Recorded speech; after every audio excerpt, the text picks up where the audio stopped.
La conquête spatiale de la coordination à la coopération. Dès le début de la conquête spatiale, les grandes puissances comprennent la nécessité d'une coopération. Ainsi, en 1958, l'ONU crée à l'initiative des États-Unis un comité des utilisations pacifiques de l'espace extra-atmosphérique, QPA, face à la réussite des soviétiques qui viennent de lancer leur premier satellite, Sputnik 1er, en octobre 1957, les États-Unis souhaitent une instance de dialogue et de coopération pour éviter que la course à l'espace ne devienne conflictuelle. En 1967, les États-Unis et l'URSS concluent le traité de l'espace, d'autres pays les rejoindront par la suite. Il garantit le libre accès de tous à l'espace extra-atmosphérique qui n'appartient donc à personne. Il interdit de revendiquer la souveraineté de tout ou partie des astres, considérés comme des biens communs de l'humanité. Ce traité prohibe également la mise en place d'armes de destruction massive, notamment nucléaires, dans l'espace.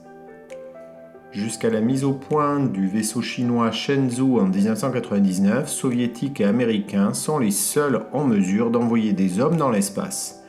C'est ainsi à bord d'un vaisseau soviétique type Soyouz que Jean-Loup Chrétien devient en 1982 le premier spationaute français.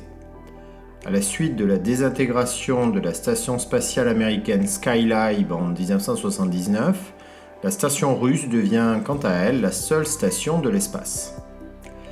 Dans les années 1980, elle accueille des astronautes français, britanniques, autrichiens, allemands.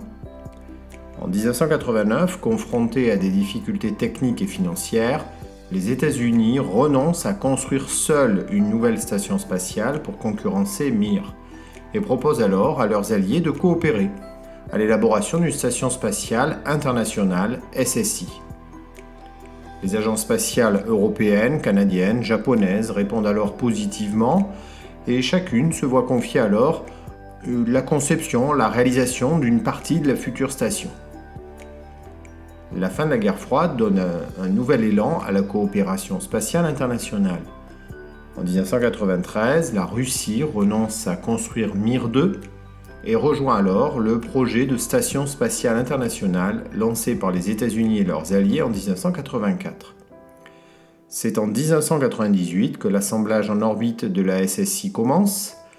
La SSI est en permanence occupée par 3, puis à partir de 2009, 6 astronautes de différentes nationalités.